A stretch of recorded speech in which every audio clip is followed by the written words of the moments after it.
Welcome to lucky number 13, everyone. We are really excited to show off this fantastic game, but first, announcements. Woo! As you've heard us say many times, we will be at Gencon. Gencon! Everyone on the network is busy getting their lists of events together, and it is looking like there will be some really great stuff. If you have any suggestions on things you would like to see us do there, please feel free to let us know. We would love to know what kinds of stuff you are interested in. We won't keep reminding you about Gen Con every week, but as the con gets closer, we will be sure to keep you updated on what we are doing and where to find us. The first episode of the Shadow of the Cabal second season, Song of the Crane, came out last Friday, February 1st. If you're interested in hearing some more L5R content, you should definitely check it out. It's a brand new story with new characters and a new edition of the game, so it's a perfect place to jump in if you are interested. I am really proud of the story that we're telling, and I think people are really going to enjoy it. We also did an episode 0 explaining the setting and the mechanics of the game, and an episode 0.5 where we go through character creation, which I know listeners of this show will enjoy. We will put a link to all of those in the show notes for you. Yeah, I actually listened to the Session 0 episode and really enjoying it so far. Nice. It was a lot of fun. I'm so excited for people to hear what we've done. It's real good. It's real good. It's my first time listening. Woo! And it's really good. All right. Also, we have gone and created a page for this podcast, and ourselves, on Podchaser.com. It's a pretty cool website that has a whole bunch of podcasts and podcasters listed, as well as the projects that you're able to find them on, including guest appearances, which is really cool. So go and check it out. And you can also review and rate the podcast there as well. And then tell us what you think about the show. We will read it out on the air, just like this one from Lieutenant, who posted this on Stitcher. It is titled The Joy of Creation. Just like when I try to quickly explain a character I've made, I'm going to have trouble keeping this short. Character Creation Cast is an excellent resource, not just for those who play tabletop RPGs, looking for tips to enhance their characters, but also for those who have never played a day in their life and are looking for a place to start, or even those just interested in character creation not connected to any system. The hosts are the icing on the cake, as they are both funny, genuine, and bring their own unique style to their characters and their own honest opinions of what they like and dislike about each system they use. Their monthly Character Evolution cast is also an invaluable resource that covers the bases of those looking to enhance their current general tabletop gaming experience, or understand more about what they should anticipate going into a game for the first time. I highly recommend the episode discussing safety at the table. Editor's note, I do too. As it is such an important part of the experience, and definitely made me much more comfortable in considering going into a session for myself. Also, check them out on Twitter for their Friday Forge and Tuesday team-ups, which are fun exercises in which you create a character within a certain genre of the week, and then work together with other created characters to discuss how they randomly paired up teams came together. Also, editor's note, we'll be coming back sometime soon. We've been busy. Sorry about that. Life. Exactly.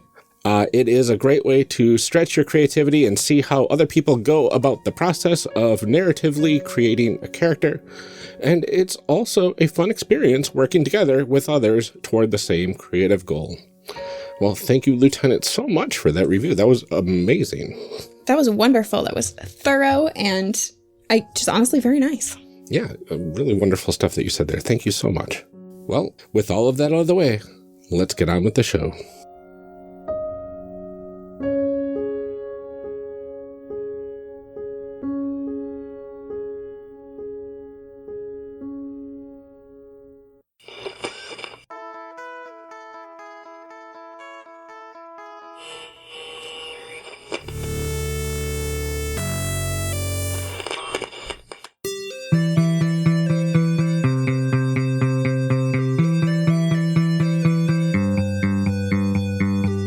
Welcome to Character Creation Cast, a show where we discuss and create characters, the best part of role-playing games, with guests using their favorite systems.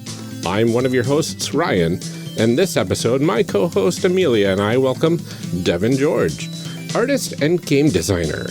We are here to discuss character creation for Edifice, a world and community building role-playing game that Devon designed. Devon, welcome to Character Creation Cast. We are super excited you're here. Thank you. I'm really excited to be here as well. This is really cool. So let's start by introducing you for our audience, for people who haven't heard of you or about you. Can you tell us about yourself and projects you're working on? Well, as you said, I'm an artist. I'm primarily an illustrator. I do a lot of like fantasy and sci-fi illustrations. And also I game design, not as much as I do art, because it's a lot easier to do art fast than it is to game design. But yeah, I've done stuff like, I've done a lot of art for Shadow of the Cabal. Yes, you did our beautiful Burning Frontier art, and you're doing our art for our next season, too, which I will be out when this comes out. Yeah, I was going to say, I can talk about it. Yes, our beautiful art. I'm so excited. And I get to use the pattern tool a lot, which I'm very excited about. Oh my gosh, I love all the birds on my outfit. I'm so good. It's so good. I'm going to reuse that on Ikichi's as well. On everything? So, on everything. No, I have other flower designs I'm going to put in there. Don't worry about it. But yeah, that's what I do. Is this where I talk about projects? Or Yes, do it. Okay. Plug all of the things. Well, you've also heard me on Shadow of the Cabal as well, speaking of which. Yes. I'm currently working on So I'm working on some illustrations for Descent into Midnight, which is a Powered by the Apocalypse game about fish, people, aliens, and it's really cool, and I got to play it. Underwater fish horror is what I was like. We talked about it a bunch on our Catacon wrap-up episode too. It's just so good. Like, I want them, once they're ready to like start doing Kickstarter stuff, like I want them on our show. I'm backing them immediately. I'm very excited. For 100%. sure. For sure. Yeah. And other than that, I'm also working on all the card art for a game called Valhalla Llamas. I'm sorry, what? Is this like Viking llamas? Afterlife llamas? It's Viking llamas, and you choose a Viking llama, and you like do a bunch of different stuff, and you fight each other as the Viking llamas. Oh my goodness! And you have like little items that you can do. I'm doing it for the group called Fidget. It's just Fidget Creative. So I'm doing it for Fidget Creative, which is a local company to me. And nice. Yeah, I'm doing a lot of different art for that, and it's really fun and really cool. And I'm really excited to see the final project for that one. That's a really cool like variety of stuff that you're doing. So like crazy made up fish and some samurai and some Viking llamas. Like that's such a good like portfolio of stuff. It's really strange to go from like especially like the fish to the llamas. Yeah. Yeah, because I close my weird scary crab reference and then I open these cute doofy looking llamas. I love it. That's so good. Yeah. It's good. And I also get to do a lot of fun designs on that one too, because I love designs and I love patterns, so it's good. That's who I am. Awesome. Yes. Art and also game design, which was a hobby and now is kind of more than a hobby because my hobbies don't usually stay hobbies. That's how it happens. It's a slippery slope. It is. It's so slippery. The only one I'm determined to keep hobby, unless I get talked into it, is possibly a podcast. I'm like, I know that people have told me, and like simpatico may happen at some point, but yeah, I mean, you never know. It's a long time, I think, before you can do it like professionally, but like it's a slippery slope of like I don't know anybody who does just one. So yeah. Just a warning. I'm not. I don't think I'm ready for that responsibility. With great power comes great responsibility, and I'm already doing a bunch of other stuff, but it would still be really cool at some point. There you go. Well, let's go ahead and get right into this, and we will start by discussing what this game is all about. What's in a game? So, Devon, since this is a new game, can you go ahead and give us a quick pitch for the game, the setting, genre, etc.? So there technically is no setting and kind of no genre. It's a setting agnostic game. But the general pitch is basically you play a group of people working together to build something, to build an edifice. What that edifice is really up to your own interpretation, and we can go over like what it can be later. But the idea is you play through a series of scenes, and depending on like how the scenes go and how you roll, which there's not too much rolling involved, it's like one per scene. You go through a series of prompts, which are the scenes, and the outcome of those scenes determine basically the outcome of the edifice and your character.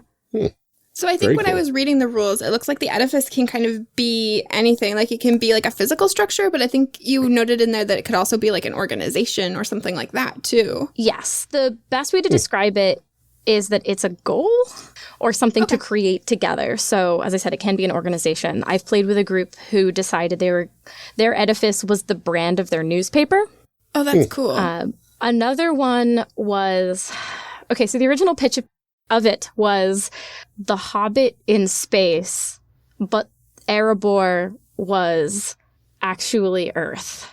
But they didn't like move. They were in a space station and just holding back like the equivalent of like Smog, which was like a computer program. It was really cool. That's the one I actually played with Evil Ryan. Oh yeah, that was the Acadicon one. Because he was like trying to explain it, and I was like, The Hobbit in space. So he's like, it was like The Hobbit in space, but then like not like The Hobbit at all. And I was like, what are you saying? That's what I meant. It was a weird one. It sounded fun though. It was really good. That one was. I think one of my favorite times I've ever played this game. And like every single time has been fantastic, and I really enjoy it. But that one in particular had some really fun things that I was like, oh yes, I want to write this book. That's a fun thing that I love when we get to talk to designers about like their playtesting experience is that they're always so excited about like all of the different things that people get to do with their games. And like because you get to sit in on so many playtests. Yeah. So like people who just play games, it's like you have your own game and sometimes you've listened to an AP or you've played like more than one campaign or something like that. But I think when you're a designer and you have to like playtest it, you get to see like the depth and breadth of what people do with it. And that's so cool to me. Yeah. And it's really cool to be there to see what people do with it because it's kind of similar, which is not a comparison, but like when someone does fan art of your stuff, it's a similar thing because it's you've taken what I love and you've made it your own and given your own spin and you're just having a great time with it. And I like being the one to help provide those people with that good time. And I think it's fantastic. I'm just really excited. I love that. Yeah, it's a cool place to be in to like facilitate the creativity of other people, like on top of your own. And I think that that's like such a neat, that's a cool thing that like gaming offers to people is like the ability to like create within the constraints of something that somebody else has created and to like constantly build on those things. Yeah, because especially because creativity, honestly, true creativity happens when you're creating in a box. It doesn't happen in like a wilderness. And I also think part of the reason why I made this like a setting agnostic story game that's like very broad is because I like the idea of people coming with their own ideas and just being like, you know, I'm going to make this The Hobbit in space. And like, that's just really exciting to me. Or like, I'm going to make this. I played another game, which was a really, really silly one. We got really in the weeds, but it was really fun. But they made it was like an illegal underground boxing rink in the 30s, but like everyone was a magical creature. So like I played an owl bear, one person played the Loch Ness monster. Oh, interesting. And the other person played a zombie pretending to be a mummy because that was their secret. That's so good. And I just love like the wild things that people come up with where you're like, this is not where I imagined that this would go. Yeah. I mean, and I just like, you and I talked about that, I think when we played Descent into Midnight Tour, that was like the third time I had played it. And every one was like so insanely different just based on the people that you're playing with. And just getting to see like people like, I don't know, like get their claws in your stuff is like so cool to me. Yeah, but that's the... go ahead, sorry. Literally my first thought was, can you make a community that's building up a person emotionally? Let's do that. Oh, man. Okay, man. We're going to figure this out. Okay, we're not there yet, though, Ryan. We're not at the character process. Okay, I have an idea, but I'll save it. I have a really good idea. Okay. But it might be because I'm listening to a specific thing recently, and it's just, it's in my head. Okay. Amazing. So what sort of things do we need to play this game? You need, I actually have there's a list, a handy dandy list in the front. You need, I say scrolling up to it. So you need people to play this game. You need friends. Well, I'm out. No. I like that you specify people, not friends, just people. But you need 3 to 6 people because it plays with 3 to 6 people. I do not suggest more than 6. 6 is even a little on the edge, but 3 to 6 is about where it is. It runs from about, you need 3 to 5 hours of time. I know it says 2 to 4 on the PDF, but through more experience, it's more like 3 to 5. You need pencils if you're going to be doing this.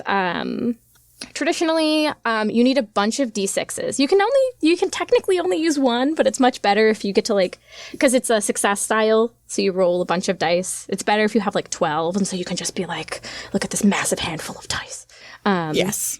Of course. Yeah, of course. Character sheets, the structure sheet, which is about our edifice and our world, and then you need the archetype cards, which is more of a suggestion actually than a need, and those are a series of cards which allows you to choose your archetype randomly, and they have art on them, which I'm very proud of. So, which you also did, I assume. Yes, actually, I would imagine so. They are not in the PDF if you go to look at that, because I'm holding off on those for the Kickstarter. That makes sense. Yeah, but you can find a sampling of some of the art for them on my website underneath projects, which is, I'm sure this is going to be in the show notes, but my website is www.devongeorgestudios.com. Awesome. So what do characters do in this game then? You build an edifice. And then what? And then you either are happy or sad, depending on your ending.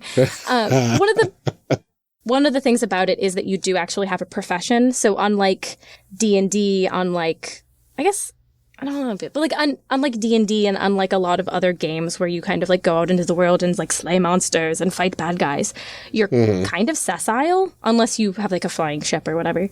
But you're a relatively sessile group to one area, which means that things reoccur and things come back and you have to deal with things. It's the difference between Deep Space Mine and Star Trek The Next Generation.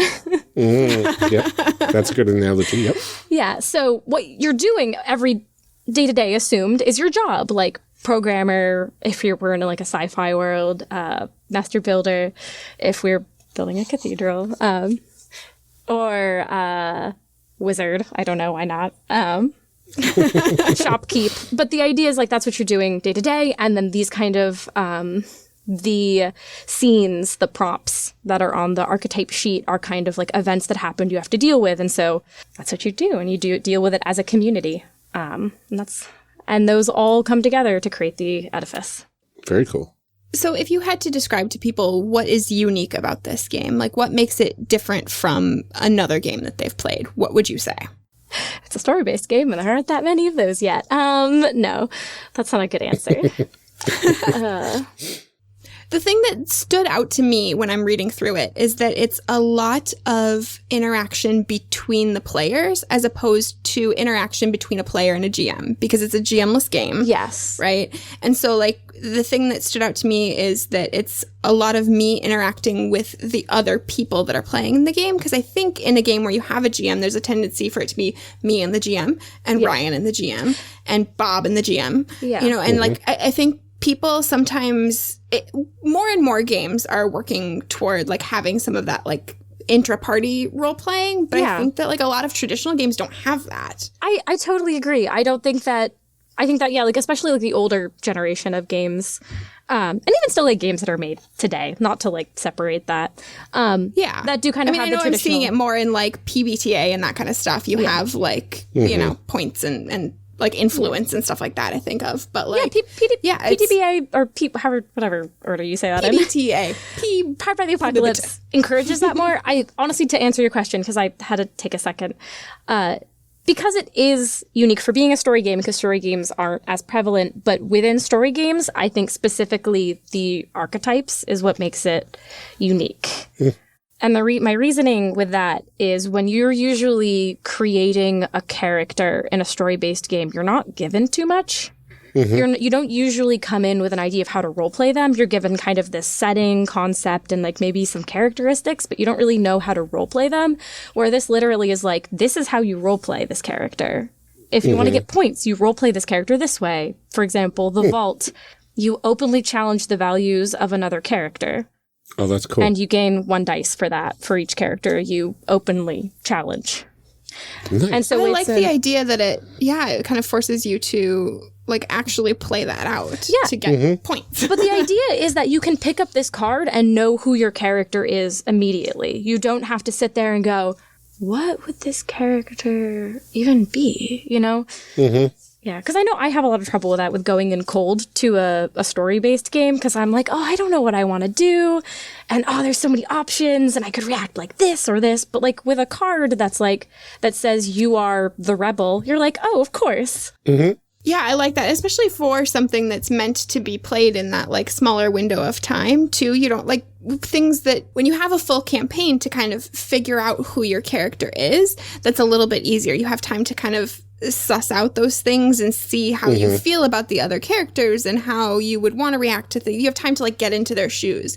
But when it's a game that you're playing for like a one shot, you don't have time for that. And so I don't like to play one shots for that reason, because I feel like I don't have time to like get to know my character, and like the character part obviously is important to me. And so like even shorter like 3-session campaigns I have a harder time like getting into. So I like the idea that that's like laid out in front of you. Yeah, and like I actually partially came up with these because I had the issue with it, and I noticed that there was a proclivity for people to not be attached to their characters, to be attached to the story of a one shot but not the characters. Yeah.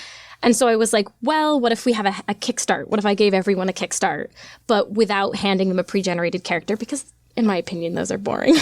Yeah, I don't think that you're any more attached to that. Like, yes, it tells me more about them than I would maybe know otherwise, but like I didn't pick those things, so like I'm not attached to it. So basically, I give you a foundation. Oh, I like that. You guys cannot see this, but she has a card that says foundation. One of the cards is called the foundation. So, which is the mentor character, because they're the foundation of you. Nice.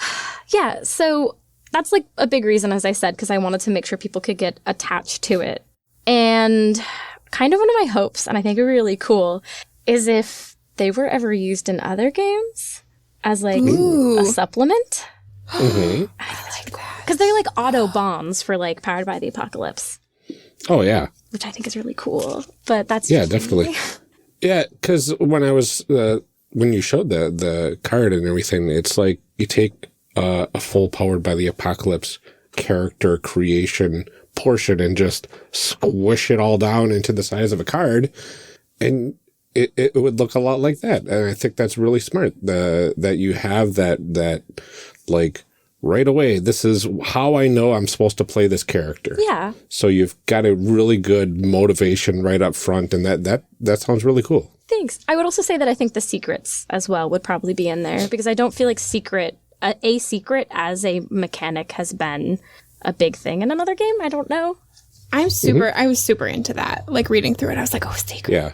I think talking with Bree Sheldon, their game Turn has secrets as a core mechanic. Awesome. As well. I think more games should do that. Looking forward to, yeah. Mine originates from a really like a long time ago kind of thing, because when I used to be CEO of Play as a kid, I was like, you all have to have a secret. You can't tell anyone. And that was like a big thing. When you like played as a kid, it was like you had one secret and it's like, surprise, I'm actually a princess or something. Or like, I'm actually a dragon, which was my favorite. But because I am garbage. But that says so much about you. I am that kid. But I liked that reveal is always really fun, no matter what. And especially if people, I had a really great game, which you can cut this out. It's actually with Justin with an E. It was really good. Ooh. But I had a really great game where I played a robot, no surprise. And it was implied that she ended up being the cause of someone dying. And I wasn't the one who revealed my secret at all. It was a different person's character, because they had kind of like known where I was going. And I was like, whoa, this is the coolest thing. They knew. And it was a really good reveal. I love those reveals. I love it in TV shows when there's like a big twist. And like, I mean, sometimes you're always like, okay, well, you didn't allude to that at all. And it feels totally unwarranted. But most of the time, when done well, like I love those like aha moments. Yeah. They're so good. They're so like, those are the things that stick with you. Exactly. I think like a lot longer than other like little niggly fiddly bits. It's true. Although honestly, the niggly fiddly bits of world buildings that sticks with me, but that's because I'm a horrible garbage world builder. That's what I do. I sit down and I go... No, you are not a garbage world. I have world built with you. It is very good. I meant that I do it when I am bored and I sit there and I go, so if the culture grew up, like, evolved near a pond with reeds, what would their eating implements be? Like, that kind of thing. Hey, cool stuff comes out of that, though. It's like, there's value in all sorts of weird, like, I don't know, like, I like to get into the weeds. See, we're going to take forever on this because I just have so many things to say. But, like, I like to get into the, like, the weird, like, details of that stuff, too. Like, when we played in our Descent into Midnight game, too, where we were like, what's our color scheme? Like, that was, like, I like that kind of stuff, too, to, like, you know, to just, like, match up all of those pieces and, like, it's so good.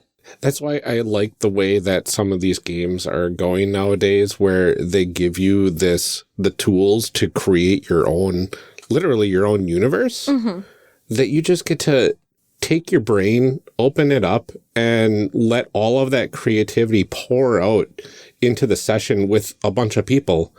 And you can create some absolutely wild and amazing scenarios to play in. And it's just phenomenal. I wish that more games, like, had world building as part of their, like, mechanic or part of their, like, character creation or whatever, because I think those are ones that I've had a lot of fun with and I feel particularly attached to, because, like D&D or something is kind of a sandbox world, and you kind of, like, can exist in whatever space you want to, but, like, you never define it. Yeah. You know, it's like, defining, it's just like, you're in a town, and, like, you could, but, like, that, like, building that is not part of the mechanic of the game. Yeah. And it's always Earth, Did stop like, me, but... like, it always feels like Earth.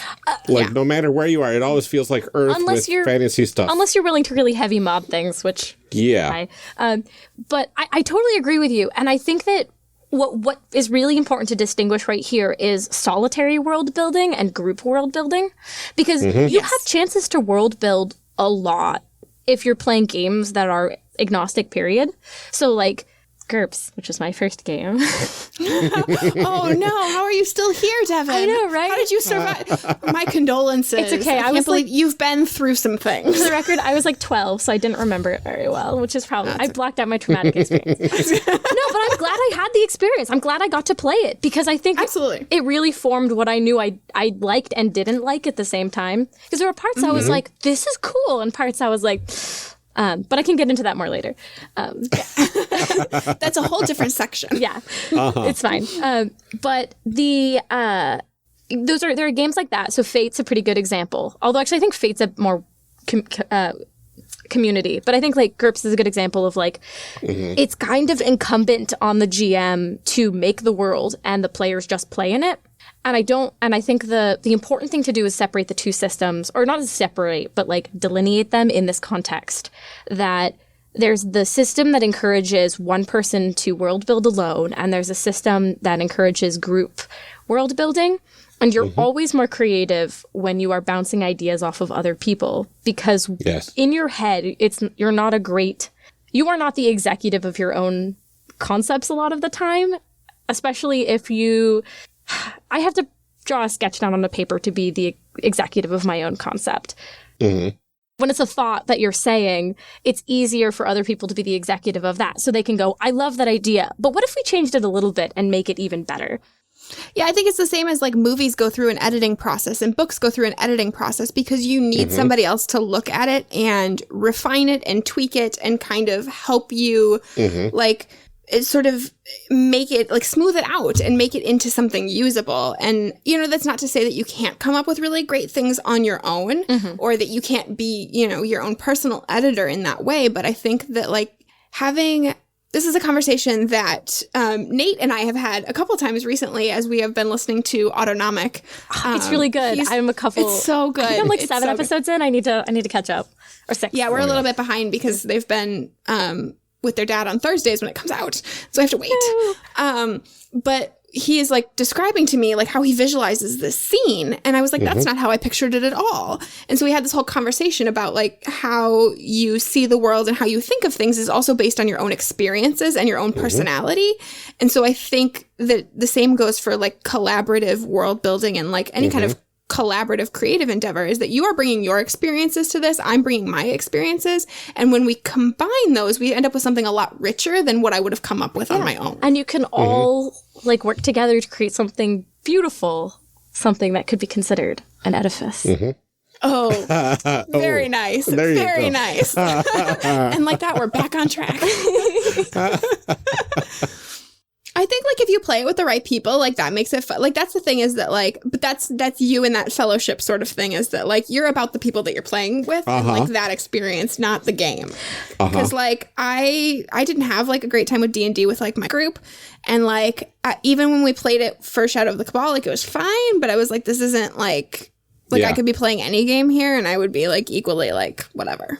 I have a very different approach to D&D that I think a lot of people do. Which is, I'm not here for you to kill things. I'm here to make you feel important and powerful, and to make you feel like this world is yours and your character belongs here, and that choices you make are important. And everything else is secondary. And that's why my game, I don't know, I feel like my game has lasted very long because I come at it from a very different perspective than a lot of people do, which is we're a community and we're building this. And if you want to come up with the idea of what Goliaths are, please take that and just tell me what you world build. And I have veto power on anything that doesn't fit, but I'm happy to include you in the world building. And if you want to make this decision to save all these people and you roll pretty well, or you're willing to take a devil's bargain, you do that. And that means that you make a very big impact on this world. And I think that's been my... See, and I feel like I would like that kind of play, because I think that every time I've played D&D, it's like, okay, go in this room, kill this thing, get some treasure. Go in the next room, kill this thing. I really love the thought of adding the devil's bargain to D&D, because the absolute most thing I hate about D&D is I'm going to do this awesome thing, and I rolled a 1. So now you don't get to do the awesome thing? Yeah, and that's why I'm going to Dungeon World. Yeah. I've added a lot. I've changed. I'm coming up with my own mass combat rules, because one of the things I've done about D&D is I have so many micro games I've plopped into it because I hate the way the rules, and it doesn't, this is where I got my place game designing, was actually like D&D and designing micro games. And like to a certain extent, Edifice is a micro game. I want people to plop it in their game, and they're like, oh, whatever happened to them making whatever? What happened to them creating a revolution or designing that watchtower? Well, we'll find out. And maybe it's important, and maybe it's not important, and like maybe they unleash an evil or something. But like this is a chance for y'all to talk about those people and that concept of making something together. I think that's how a lot of game designers get their start, though, is like, hey, I want this thing to do this thing and it's not doing it. So I'm going to fix it and make it do the thing that I want, you know? Yeah. Like, I think because Alex said that about Starcross, too. She was like, I was playing Dread and I was like, somebody's going to make a hack for this about people falling in love. And then nobody did that, so I had to do it. I had a very similar experience where I read a book and I said, wow, what about the idea of people working together, like, on a project to build something together, like, as a group, and, like, not, like, going out adventuring? And I, like, searched high and low and I couldn't find anything. And I was like, oh, well, I guess I gotta do that now. Gotta take a leaf out of Lin-Manuel Miranda's book and just do the dang thing. That's funny, because that leads right into our next question about the history of the system and why you wanted to make it. So ironically, I kind of made the system out of necessity. Yeah. And the reason is at my college, during your senior year, you can work on your own project. And at the very end, right before you graduate, you have a show. And I wanted to showcase my artwork in a way that people cared about. I didn't want to just put concept art up on the walls. I wanted to show it in something physical. And I was really into, games. And I was I actually think I was listening to One Shot at the time, which is, I had a bunch of different like games running through my head, and I was trying out like Fiasco for the first time and Fate, and I finally had branched out, and I was like, I could try to make something, and it may not be fantastic, but it will be a vehicle for my artwork, and I think it's important to make people care about what I want you to care about the book I'm handing you as well as the artwork. And so I designed a game and wrote a setting module in a year. That's so crazy. Which is not a good idea, because I went kind of crazy.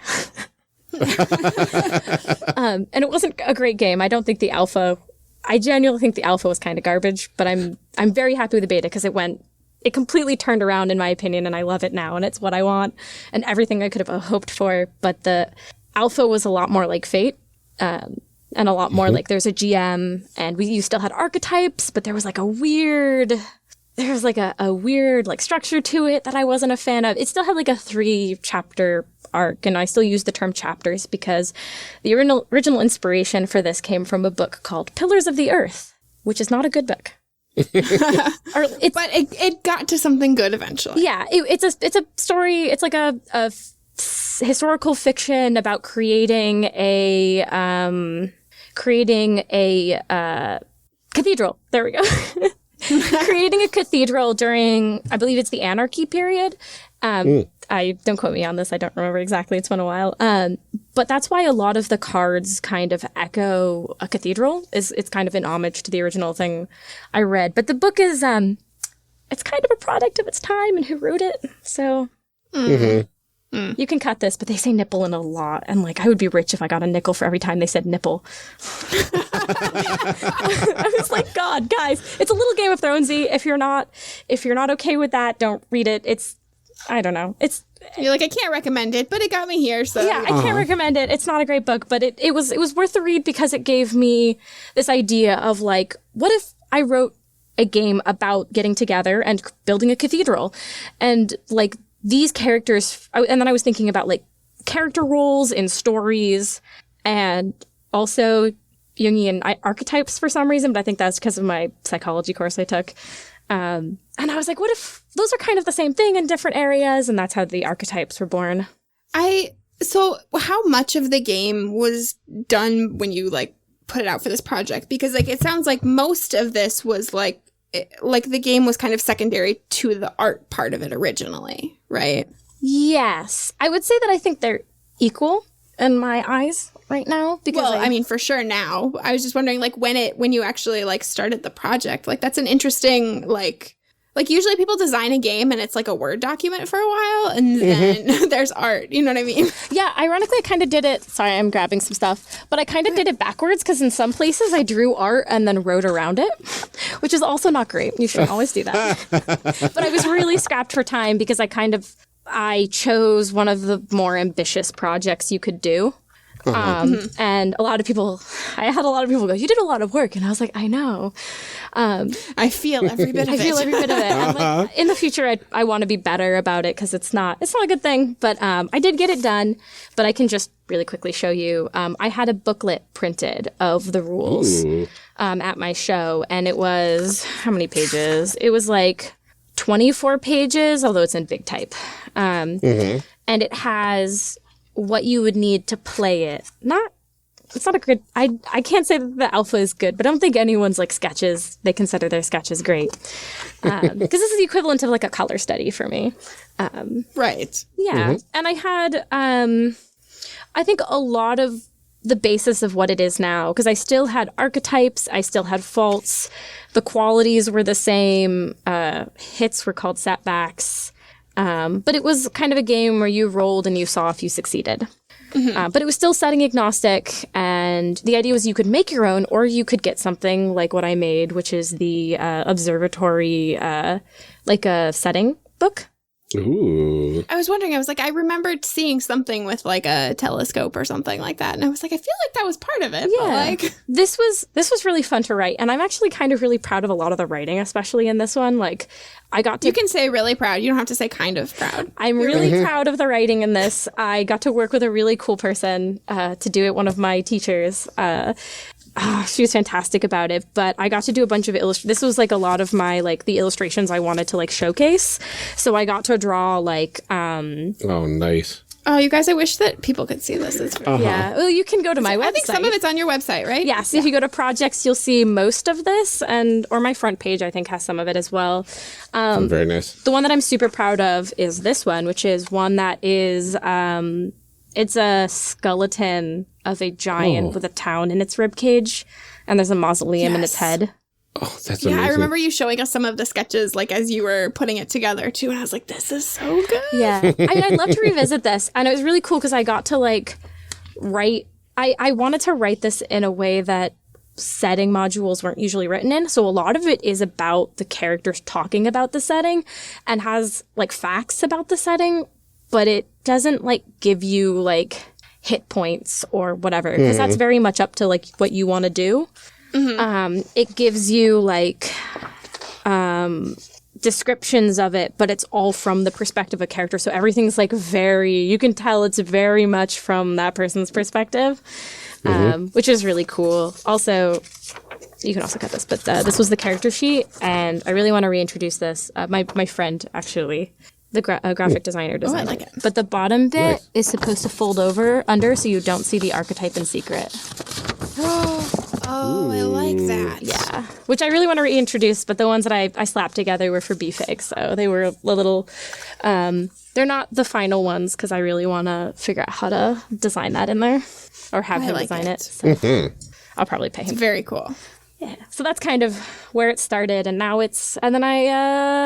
last summer I'm not happy with this, and I went back to the drawing board and scrapped like half of it. And was like, no, I can do better. And I did better, and that's what the beta is. That's very cool. So were there specific feelings or ideas that you wanted to evoke making this game? Yes. I definitely wanted to emphasize community and interpersonal relationships. And one of the feelings that I really wanted people to walk away from it was, that was the coolest book or movie I've ever watched. Or I want to write this book, or I want to make this movie. And if one person at my table, if I ever play this with people, or at any table who plays this game, walks away going, I'm going to write that book, then I've succeeded. That's awesome. That would be amazing. Love, like, the idea of... I mean, I've had moments in games like that, like not a lot, because I think that like I'm finding my footing in like actually playing games now, because for a long time it was not a good experience. But like I'm starting to have more and more moments like that where like I walk away and I was like, I want to know like everything around this. Like I feel like we played out like one scene in this huge story, and like I want to know the rest of it. Like I want to know what this place looks like, and I want to know who these people are, and I want to know everything. That's what fan fiction is for. I know. Why do you think I wrote fan fiction about Shadow of the Cabal? Also, please cut that, because I don't want anyone to know that's me. Look, if I could, I'm not a creative writer. Like that's the thing that I've struggled with. Like that's just not like my brain space, and like. Yeah. I want it to be because I like want fan fiction, but like I just wait for other people. It's a skill. You just have to do. I mean, you can't do 50,000 hours because that's a lot, but like, or 10,000 hours, I think is the. Anyway, yeah. But like, it's a skill. You have to do it, and it's easier if you start younger. Or it's it's easier to accumulate that time. So, but you can. Yeah. I'm gonna say, Amelia, if you want to be a creative writer, you can do it. I believe in you. Thank you. And if you need editing or tips, I'm always here. And oh no, nobody gets to look at that. That stays in the closet. I'm so bad as well. I'm very dyslexic and ADD, and so like all of my writing is garbage the first time I go. Yeah, hey, I feel that. Yeah. So I want to ask you, like, we've talked a little bit about it, but like, what has playtesting this game been like for you? Like, has it been overall, like, I know that that's got to be like a really nerve-wracking experience, like taking a thing that you've made and putting it in front of, like, as somebody who creates things sometimes, occasionally, like taking a thing and putting it out in front of people is really scary. Like, what has that been like for you? Scary. But not as scary as I think it would be. I'm already someone who kind of takes what they do that's kind of personal and puts it out there. Like, I already put my art online, and I already, my art has hung in galleries. Granted, it's like college Hey, Still it's on counts. the wall. Yeah. It's like got matted, like it's matted. It's, A year ago in college. But like back in the old days. But yeah, I think that if I hadn't already gone through that process of putting myself out there as an artist, it would be a lot scarier. The first time I ran the alpha, I was a lot less confident in my game, and that was really scary because I could feel things not working, and I felt a lot of it not working. And especially when that's close to a deadline, that's kind of scary. yeah. And I wasn't as happy with it because of that. But honestly, playtesting for the beta has been just like the most amazing experience. Every single time it's been a treat to run it. Every single time people come up with the coolest ideas. Every single time, like even if it's people I don't really know who play it with me, it's been like really interesting and everyone seems like really invested, which just makes me really excited. I'm so happy. I'm just really happy when people get invested in that kind of thing because it's I've given you a gift and I'm glad that you can go forward and have a good time with it. So Yeah. Do you think that like in your playtest, like in the alpha playtesting, like when you felt like things weren't going well, do you think that like that was because you could see that they weren't, or do you feel like the players were kind of having that same experience? Like I think for me, like I'm always much more critical of my own things than other people are. And so like I wonder how that affects going through that playtesting process too. I agree. I think it was partially me, but I also know that there wasn't as high of an energy at the table than there is with the beta. And like it was timing. There was a lot going on. So like I think a lot of it had to do with timing as well because it was near the deadline, so everyone was freaking out. So it makes sense. But I think, as I said, a lot of it was indeed what I was perceiving about it. And I know that they weren't as high energy as and invested as I wanted someone playing this game to be. Because I tend to be very aware of my players' emotions when we play. I like to monitor how they're feeling and how they're reacting because that helps me make decisions and helps me decide if the next thing that I have planned is maybe a little too much for them or maybe a little too less for them. It's really nice to have high empathy. Yes. Yeah. To be able to read people and be like, okay, I need to back off on this character and I think I need to focus on this character. And so I would say that I had a pretty good read and they weren't as enthusiastic as I wanted people to be enthusiastic about it. So I was like, I can feel things not working. They're not enthusiastic about it. After I'm done with this game, I might need to put it away for a bit. And that's what I did. As I said, I think it was a couple months. I think it was 2 or 3 months. I didn't touch it at all. And then in the summer, after I graduated, I was like, no. But yeah, and then like the beta, I had people have like really good reactions to. And I was like, oh, okay. So I think a lot of it was indeed it wasn't built to make you as enthusiastic about it as I wanted you to be that's the thesis of what I'm saying. Yeah. Yeah. No, Alphas are clunky. Yeah. But yeah, you've had that experience too, Ryan. Right. The beautiful thing about the alpha playtests, and it's so remarkable hearing you tell your story, Devon, because it's like every single thing that you're saying is 100% mirroring my experience as well, working on my own game. And it's a creative process. You love her, but she just exactly makes you so angry. But like this, the whole alpha thing, and it sounds like you had the backbone of the beta in the alpha, and you need that backbone for it to function correctly, to grow into this whole beautiful thing that it is now, right? Yeah. But without that backbone, the alpha test would have fallen even flatter, I would imagine. And yeah, I think it had the core of what the core was the same from one game to another, but I think the trappings were just not right for what I was going for. Yeah. And I think if you can get that core down, if you get that core concept down in the alpha, that pushes forward like exponentially once it hits the beta. Yeah, and I would say that the core for me was definitely, I think, discovering that I wanted to do a 3-chapter arc and I wanted to have archetypes because that was the most like book, because I really was interested in mimicking a book because I love books. But yeah, quick fun game designer. Do you ever find that you like make a model for your game and it takes you like a month and then you kind of play it and you go, no, okay, never mind. We don't have to finish this playtest. I hate this. And then you go back to the drawing board and you do that like 2 or 3 times and then you have an alpha. Do you have that? See, I jumped into it head first, not knowing how deep the water was. Mood. My first experience playing, let alone running a PBTA game, was my own PBTA game Ryan! that I am designing. Ryan. I mean, for the record, the first time I really played D&D, I GM'd. So, like, that's the same thing. Right. Like, I feel... Well, but I designed the game literally without ever having played any PBTA. How well did that go? Okay. Like I was saying, mechanically, garbage. It's absolute garbage. God, relatable. And I wasn't good at GMing PBTA because it's such a different experience from traditional D&D or Palladium role-playing system, which I know Amelia absolutely loves the Palladium pay system. us by now. They should be paying us by now. The number of times you say Palladium. So this alpha test, the mechanics were garbage, but the feedback that I consistently got was the genre blending that you're doing is like absolutely just mind blowing, and it works.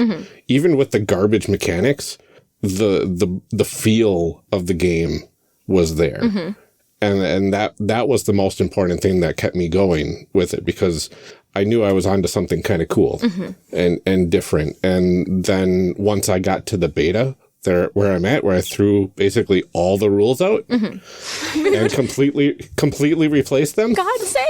Hey, same hat. Worm. Yeah, the Catacon 2018 tested it 3 times. Every single one knocked it out of the park. And we did the same thing. Yeah, and every single group was like, I want to play this again. I want to play our characters that we just made again. I want to continue the story, please.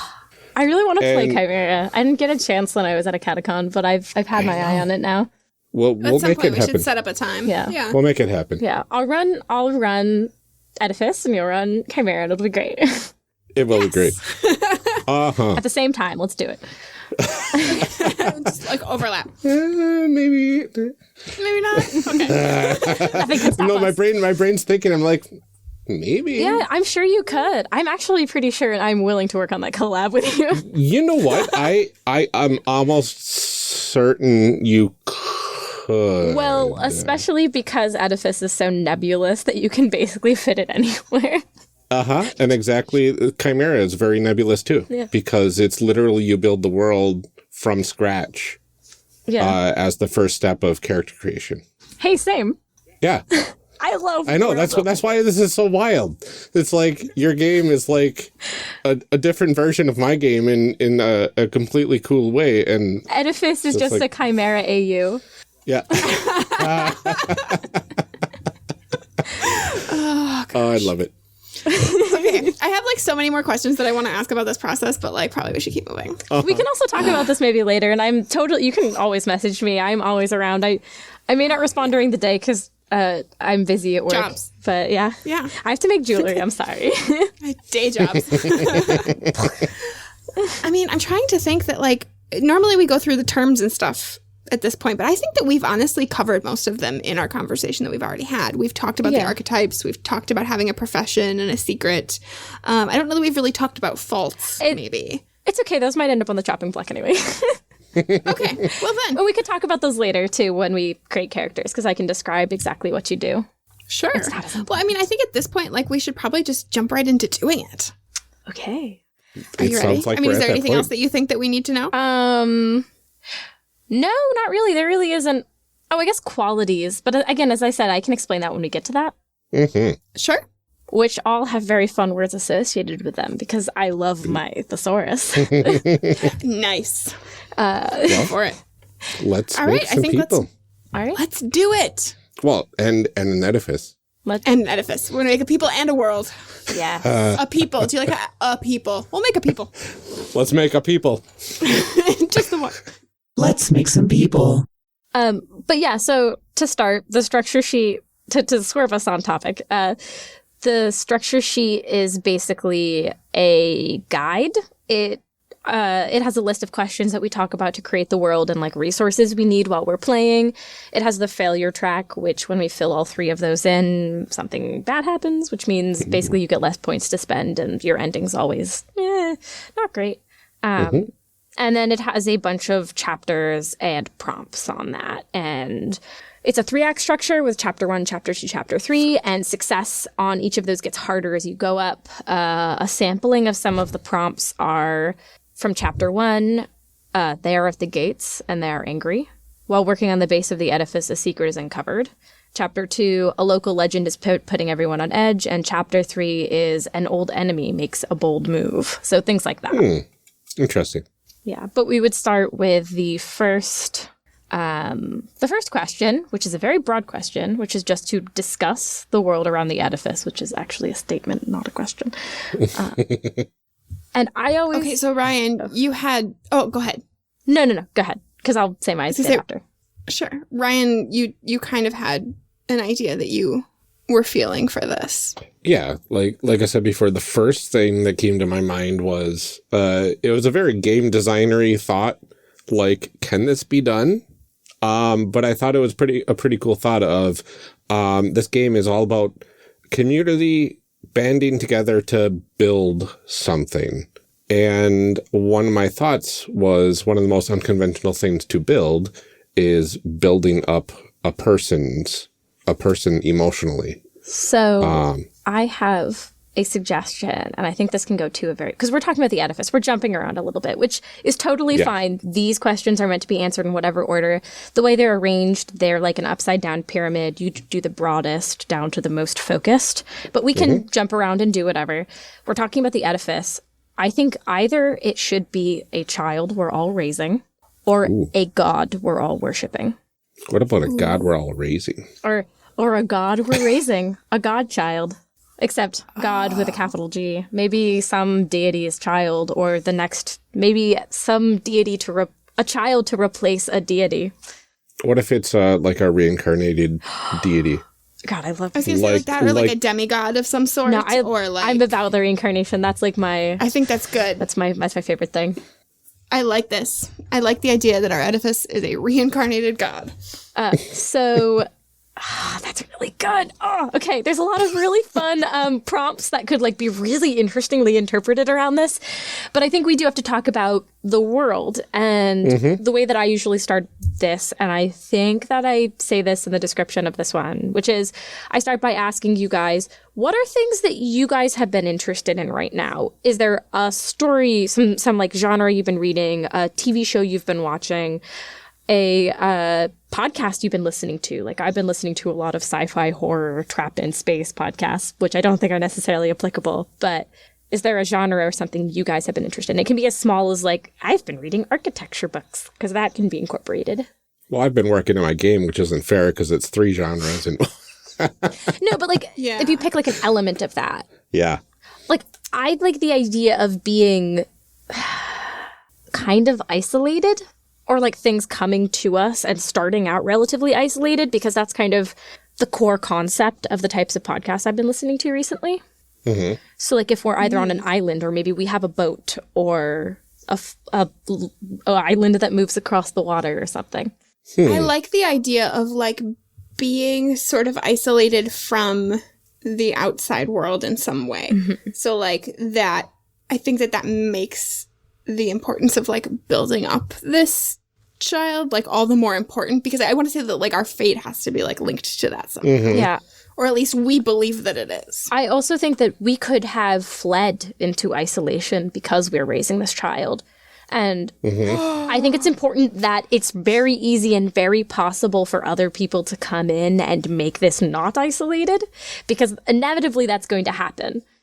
What if we knew that this reincarnation was happening, and we took the baby away because we have information saying that this child will only save us if they are raised in isolation from the corruption of the world? Yeah, as if they are raised, like if they're raised within society and they see all the corruption of society around them, it will corrupt them as well. So we have to raise them separate from society in order to remain pure. They quote unquote, because that's a quote unquote. Yeah. Well, quote unquote. Yeah. Yeah. Because I mean, that's what we believe. That's not necessarily. Yeah. I think I like the idea of like they will there's a prophecy, and they will reflect the world that's around them as they grow. And if they are taken away and raised in a situation where they are treated like they're special and different, that will make them... They won't reflect what the world is. They'll reflect what people want the world to... I think we're trying to, like, create this ideal outcome. I think that, like, we have this prophecy that basically says, like, that this, like you said, the child is a reflection of the world. And so we kind of take that to its utmost conclusion and say, well, if it's a reflection of the world, then we need to make a perfect world. Yes. Yeah. Which this feels a little fantasy to me, but I like the idea of, like... I like the idea of it being a little bit dystopian. Okay. Yeah. Fantasy, but it's science fantasy with a flavor of dystopian. Do you know what science fantasy is? Yes. Okay.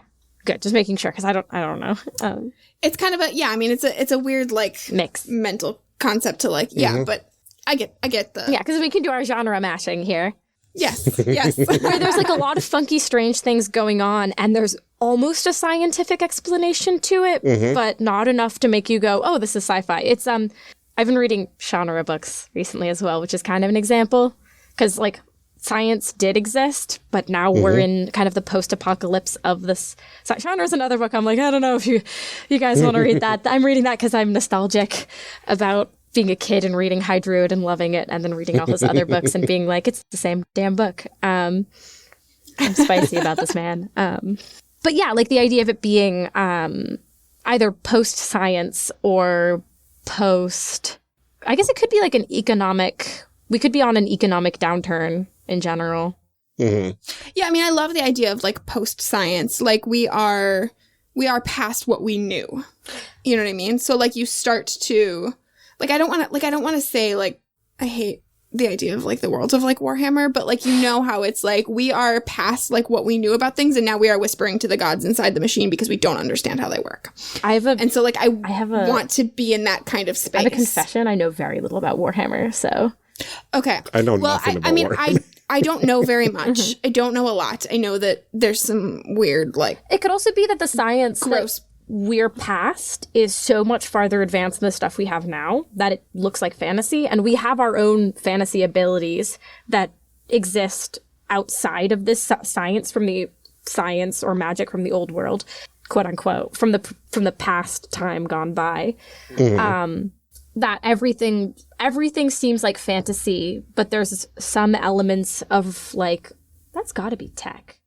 Yeah, which is, I mean, like, so, like, for the comparison, like, in the sort of, like, Warhammer space, like, the way it works is that, like, we are so far into the future that we have forgotten how things worked. Like, at one point, we knew all of these things to build this crazy technology to fly through space or whatever. But, like, that knowledge has essentially been lost. And so now we, like, assume that it's a god that did it. Or... the gods have always existed, and science was to harness magic, and now we can channel magic in raw form, but we have lost the secrets to channeling it with science, quote unquote. Science is kind of a really broad term here. We're talking about technology, as in, like, I built a telephone that uses magic instead of electricity, quote unquote. Yeah. But so, instead, like, we're now techno-wizardry. Yeah, but instead we're harnessing electricity in its rawest form through whatever ability we have. Which I think creates a world where... I feel like there's a lot of, like, the equivalent of, like, city-states warring. Yeah, I was gonna say, like, because that leads to, like, something really chaotic because you can't refine it in that way that you would with science. So then, is it a select group of people who have magical abilities, or is it, like, does everyone have some... Oh, man, I just want to turn this into Breakblade, which is a manga. It's a mecha manga. What if it's a matter of location in the world, where the location where you are will depend on, like, your abilities and whatnot, because of the magic flows across the world. We have ley lines. And it's more concentrated. Yeah, ley lines, stuff like that, and nexus points and all that. And along those portions are where magic is accessible in its raw form. And that's why there's all these wars to try to get the territory to get the most raw magic for where you that have country. Yeah, so it's a lot about like geography and having access to different things. And like maybe some ley lines some people can access and some other people can't, and it just has to do with like, I don't know. Like how in tune you are or something like that. Yeah, I mean, I imagine it's some sort of like elemental affinity. You have fire and water and earth and air, and they all lived in harmony. And then one day that all changed when the Fire Nation attacked. No, I think that's a different story. No, I like the idea of everything being like relatively like raw magic, and then maybe raw expressions. But I don't. One of the things I don't mind electricity. I don't want like colored plasma of magic, because I think that's a really easy cop out. Okay. I like the idea of like telekinesis and like things we don't see, and I like the idea of like casting spells, but I don't want you to be able to see a green mist and know that's a spell, because I think that everything to a certain extent being unseen makes the story a lot more. It lowers the fantasy. It adds a level of complexity because you don't like. It's not visual, and like you don't know these things about it. Like, because I think that like if there are some people that are like more in tune to certain things in certain ways too, like the idea that you can't see it is cool to me. So it's very much like the Force. No, it's not the Force. I mean, it's not the Force. It kind of is. I mean, because the Force is always depicted, aside from when there's like the electricity or whatever, as this unseen sort of thing or this tool that people are using telekinetically or increasing your speed or mind control, things like that, and some other wild stuff that is in the expanded universe and whatnot. Oh God, I love the expanded universe. I read way too many of those books as a kid.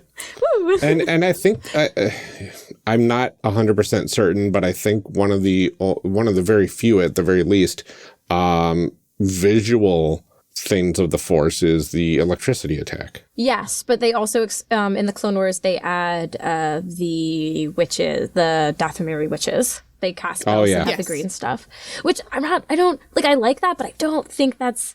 I think having no visual aid of it helps balance this fantasy and sci-fi elements. But I agree. I think that it is kind of similar to the Force, but I like the idea of there being other elements to it, like. You could be pyrokinetic as well. You can be, you can take this energy and express it in multiple different ways, and you may not be taught all of these different ways, but yeah, and I think you can like use it to power things, and you can use it to, if you channel it, you can sometimes use some of the old items that were left behind. Ooh. And I don't think everyone has that ability. I think very specific people do. And it's not an ability. It's a pretty coveted ability. I also think that there's probably like a level of like you don't want to try if you're not sure, because we might lose that item. Yeah, it's definitely like I think those like items are rare. Oh man, that's good. I like that. I just had an idea for something about my character. With that. Ooh. Oh, you know, I'm going to have some kind of robot bit on my character. Oh, you know. Yes. I do know. But yeah, I like that. I think do we feel like we have a pretty good idea of what this world looks like? Yeah. So I guess my question is like, where is this place that we're taking this child then? So like, are we trying to be closer to like one of these ley lines? Are we trying to be farther away from it? I want to say it's a hidden nexus. That's pretty cool. Like a nexus that's so far removed from everything that no ley lines connect to it. Or the ley lines shift sometimes, and sometimes it's kind of like, you know how like the north and south poles will switch every some odd years. Yeah. Maybe it's something similar to that. Like once every some odd years, everything kind of just switches around. Just switches. And they couldn't find one of the ley lines. They couldn't find one of the lines of power that travels from the North Pole to the South Pole or whatever. And they were like, well, I guess it didn't show up this time. And one of ours was some kind of explorer or something, or someone we knew, and was like, I think we found one. But like, it never became common knowledge. And I like the idea of being in like a valley or on like the top of a mountain or somewhere snowy. What if it's, like something like that? But the ley line is literally just a full circle, like a perfect circle. It's a closed ley line. That 100% enclosed on itself, which has never happened before. And that's why we went there. So it's like a nexus in and of itself. Mm-hmm. Do you think that, like, we were able to find it because of this prophecy thing? Oh, maybe. Or do you think that, like, or do you think that the prophecy was more unclear in our, like, you know what? Never mind. I think that I like the idea that the prophecy is a little bit more unclear, and, like, this is our weird interpretation of it, that we need to go to this place. Yeah, I like the idea that the prophecy was incredibly vague, and we're just doing what we can, and kind of, like, depending on how the outcome is, we either interpreted it really well or really badly. Mm-hmm. Yes. Yeah. Yeah. So... Okay. Yeah, I really like the idea of a place that we're, like, sheltered. Yeah, I like the idea of a mountaintop because I like the idea that it's a place that's hard to get to. Yeah. But there's also a lot of and I fun also things, like and we that, can easily like, get trapped there, which is good. Mm-hmm. Yes. I also like the idea that, like, whatever this ley line nexus is that we found is, like, one of the rarer types, maybe. Mm-hmm. Maybe it's at the base of the mountain, and we're like, it's here around the base of the mountain, and we're at the top. It's inside the mountain. Or it's inside. There's caves. There's a cave network. Yes. Mm-hmm. Yes, caves. And I think that at the base of the mountain, there's got to be a town. Mm-hmm. Because we have to have people to interact with. Yeah. Well, I would imagine that it's because it's inside the mountain. I would imagine there's probably some ways to see ley lines in some respects. So that's why it's remained hidden because it's fully encapsulated within this mountain structure.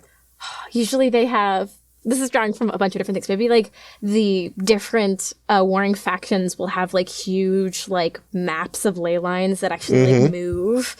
And they're like 3-dimensional, like almost like, you know how like the sand moves in Black Panther, which is an amazing special effect and looks so good. Yes. But like not Yes. that, but similar. I can picture that, yeah. Yeah, and maybe we have one to keep an eye out. Mm-hmm.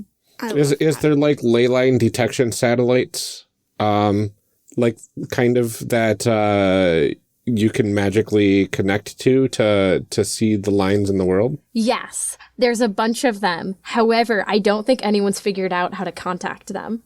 Ooh. And maybe that's like something that that would happen in the game, is like they would find it and they would know where all the ley lines are and they would find us. They are at the gates and they are, what was it, not taking no for an answer or something?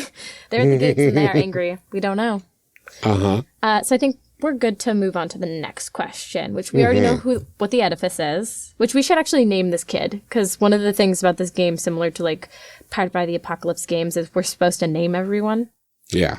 Ooh, what's a good name for a godchild? Ooh, you have asked me the correct question. Okay. I'm bad at names. I tend to like a specific type of naming, which tends to be kind of, let me see. No, I want random word generator. Can this godchild be more on the feminine side? Sure. Why not? She, her, or are we gonna call them by they, them, do you think? Whoop, sorry. I think she, her works. Okay, then we'll do that. Okay, cool. No, that's not enough words. I'm sorry. I usually go to a random generator and I just generate a bunch of words and then I randomly put words together and I see what sounds cool. I love it. Is this reincarnated god like okay, so this is there's gods in this universe. And what if they all went away and that started all the chaos? And now this is the one that's coming back. They've started to return and this is their herald. Yeah. Oh, Herald is a good name. Ooh. Or maybe it's a last name. Because she could be the Herald. Marked. Marked. You almost need like like one of the Spire naming conventions. What's that? What one that would be? I'm trying to remember, like, gosh, I don't have my notebook. Oh, she could be Courage. Courage the Herald. No, that doesn't sound good. Sorry. A lot of my characters tend to be stuff like, I really got into the naming convention. I have a couple characters that are named like, what is her? Conspire Earthly and like Aftermath Blue and like Befitting Faint Water. Nice. Interesting. Yeah, that's been my favorite naming convention recently. But it just takes a while. Yeah, because as I said, the Spire like last name conventions for the Elfir are like Walks on Light, Wander the Lost, Strides Out Harmonious. Okay, cut this. But They're I want very to good. I want to read this to you really quickly because this is a different podcast. And this is a name of one. So this is from Friends at the Table, but one of the characters' names is she's called Signet, but her full name is They Marked Scars of Light in Pitch, born in fiercest purpose, and beheld as the signet sealed upon our pact. Wow. Which pact is also a pretty good name, maybe? Or Pact the Herald. Or we could give homage to our Transformers talk and call her Pax, which means peace. Ooh. She could be Pax the Herald. Pax a Herald? Pax, hark the herald sing. Her name could be Hark, too, but I feel like none of these are quite there. Because this is an important name we're going to be saying a lot. I want something that like denotes like a prophecy. What if I was trying to think of a play on elevation, like Elevatia or something like that, because of the mountain and everything. But that might be too. Maybe she's named after the mountain. Ooh. Or the mountain was named after her. Clairvoyance. Because you can call her Claire for short. Yes. I like clairvoyance. That's good. I'm good for that. So clairvoyance, our deity who's returning to us. Oh man, I love we're gonna have a lot of. Oh man, one of us has got to be like questioning whether this is really. Yeah. I like the idea of questioning your faith to a certain extent, especially when absolutely I'm here for faced it. by things that you believed in and the challenges there. I think that's a fun character arc.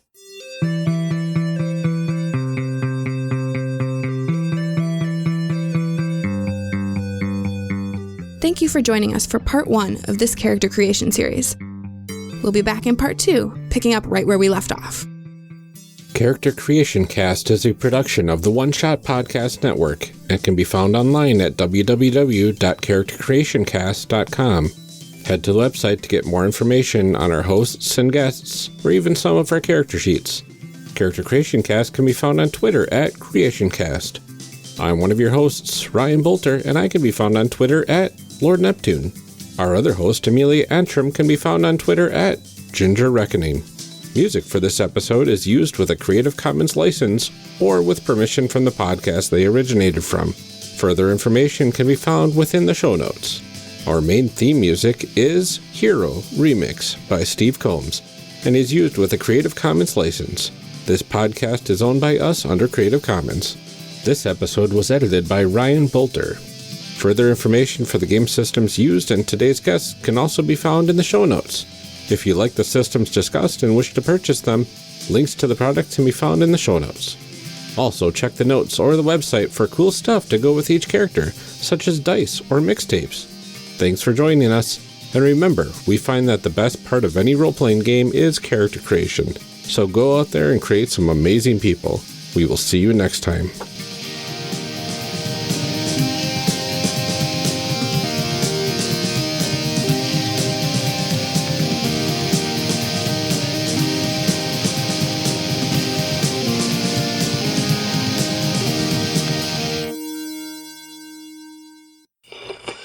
Now we gotta read some show blurbs. Show blurbs. Show blurbs. Show blurbs. Show blurbs. Character Creation Cast is hosted by the One Shot Podcast Network. If you enjoyed our show, visit oneshotpodcast.com, where you'll find other great shows like Design Doc. Join hosts Hannah Schaefer and Evan Rowland as they redesign a role-playing game. Design Doc is an experiment in public, participatory, analog game design. It's fun, it's messy, and you're invited along for the ride.